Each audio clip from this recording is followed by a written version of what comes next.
인생 게임에 로그인하였습니다. 코스피가 역대 최고를 달려가고 있습니다. 그리고 삼성전자와 하이닉스의 질주가 무서운 시기죠. 많은 전문가들이 내년에 반도체 업황이 좋다고 외치는데 과연 그럴까요? 무엇 때문에 좋다고 하는 거고 주의해야 할 점은 무엇인지 살펴보았습니다.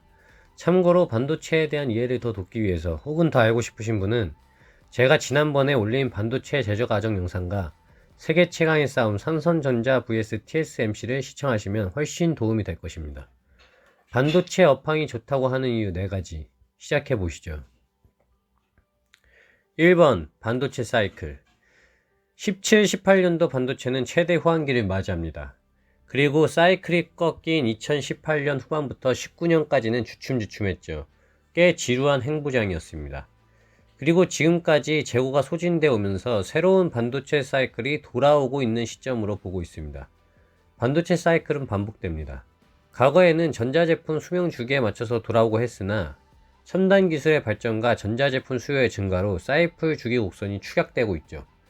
또한 잠시 후에 설명드릴 내용인데 반도체 치킨 게임에서 국내 업자들이 무수한 경쟁자들을 제치고 살아남았고 4차 산업 도약 시기와 맞물려 슈퍼 호황이 올 거라고 예상이 되는 것이죠. 연이어서 2번을 보시죠. 2번 미래 산업의 쌀. 반도체는 초기부터 미래 산업의 쌀이라고 여겨졌던 기술 집약적 산업입니다. 쌀이라고 할 만큼 전자제품의 핵심이 되는 기술인데 첨단 기술의 발전으로 그 중요성은 오히려 더욱더 커지고 있죠. 앞으로는 모든 제품에 반도체가 들어간다고 할 정도이니 말 다 했죠. 게다가 삼성전자와 하이닉스 두 국내 업체는 메모리 반도체 세계 최강입니다. 그동안 쟁쟁한 경쟁자들을 모두 쓰러뜨리고 살아남은 반도체 거인들이죠. 반도체 회사는 세계적으로 많이 있지만 현재 최첨단 제품에 들어갈 반도체를 생산할 수 있는 업체는 전 세계에서 삼성전자, 하이닉스, 마이크론뿐입니다. 삼성은 종합 반도체에서 1위이고 파운드리 시장에서는 TSMC에 이어 2위입니다. 파운드리 시장은 TSMC가 전세계 점유율 절반을 차지할 정도로 무지막지한데 반도체 제품 수요가 밀려들면서 아무리 TSMC라도 이 주문을 다 받아들일 수 없기에 다른 파운드리 회사들로 수주가 넘어갑니다. 여기서 삼성은 또 한 번의 혜택을 받을 수 있죠. 아쉬운 점도 있습니다. 전세계 시스템 반도체 시장이 매년 7.6%씩 성장해 2025년에는 370조 원 이상 규모로 성장하고 있습니다. 업계 1위 삼성전자와 하이닉스가 주도하는 한국의 메모리 반도체 산업은 글로벌 정상이지만 시스템 반도체 경쟁력은 상대적으로 취약합니다. 지난해 기준 세계 반도체 시장에서 한국의 점유율은 무려 21%에 달했지만 시스템 반도체의 경우 3.2%로 지난 10년간 계속 정체되어 있는 상태입니다. 세 번째, 가점화 그리고 인텔의 포기. 오랜 시간 라이벌이었던 인터넷이 아니고 인텔을 떨궈냈다는 점도 국내 반도체 기업들에게 호재로 들리고 있습니다. 하이닉스가 인텔의 낸드 사업부를 인수하게 됐죠. SK는 진짜 투자 잘하는 것 같아요. 인텔은 7나노 공정에서 수율 문제를 해결하지 못해 CPU 양산 일정을 6개월쯤 연기한다고 했고 이로 인해 7나노 공정이 도입된 PC용 CPU 양산 시기와 서버용 CPU 양산 시기가 1년쯤 밀리게 되었습니다. 이미 AMD는 7나노 공정 제품을 내놓고 있어 인텔을 앞질렀다고 평가받고 있고요. 게다가 AMD는 글로벌 파운드리 1위 TSMC의 5나노 공정 칩도 주문한 것으로 밝혀졌습니다. 인텔은 14나노 공정에서 10나노 공정으로 전환하려던 18년 후반에도 어려움을 겪었는데 제품별로 생산이 몰려 수요만큼 제품을 만들지 못하자 당시 인텔은 CPU를 제외한 14나노 반도체 제품을 삼성전자와 TSMC 등 다른 파운드리 업체에 맡겨 수급난을 해결해야 했죠. 이외에도 동맹 기업들의 등돌림 등등의 이유로 인텔의 주가는 과거에 비해 상당히 떨어진 모습입니다. 참고로 인텔은 수십 년간 반도체 업계 세계 1위를 차지한 챔피언 기업이죠. 이런 기업도 한순간에 이렇게 될 수 있다는 점. 과거 영상에서도 말씀드렸지만 삼성의 1등 추구는 그냥 폼이 아닙니다. 생존의 문제죠. 인텔이 앞으로 저력을 보일 수 있을지 기대해봅니다. 마지막 네 번째. 중국의 반도체 굴기 실패. 자동차, 조선, 디스플레이, 태양광, 핸드폰, 그리고 반도체까지 중국의 무시무시한 추격에 한국 업체들이 위기를 겪고 있고 시장 점유율의 상당 부분을 중국 업체들에게 넘겨주게 되었습니다.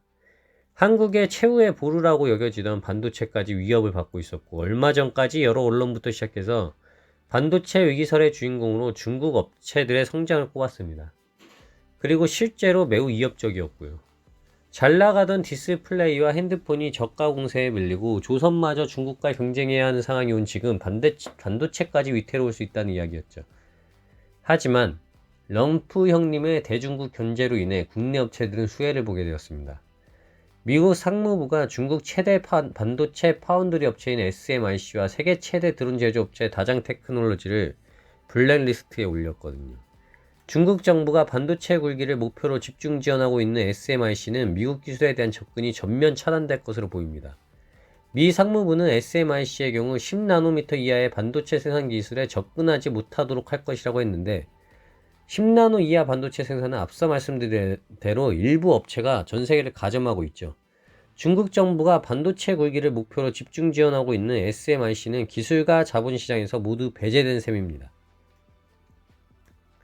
중국 반도체 굴기가 이제 무너졌다는 평가가 나오는 이유죠. 중국 정부는 2025년까지 반도체 자금률을 70%까지 끌어올리겠다는 계획으로 수백조 원을 투입했습니다. 말이 수백조 원이지 우리나라는 삼성이 정부의 여러 압박을 받는 가운데 중국은 그냥 국가 자체적으로 어마어마한 거액을 들여 반도체에 쏟아부었습니다. 하지만 현재 별다른 성과를 내지 못했고 상당수는 이미 도산했죠. 중국 반도체 기업의 전망은 밝지 못한데 미국이 중국의 10나노 미만 반도체 생산을 원천 차단하겠다는 의지를 굽히지 않고 있기 때문입니다.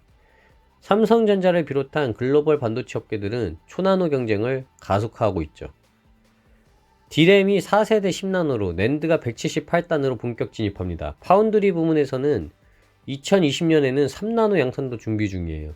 중국과의 격차를 5년 이상으로 다시 벌리게 되었죠.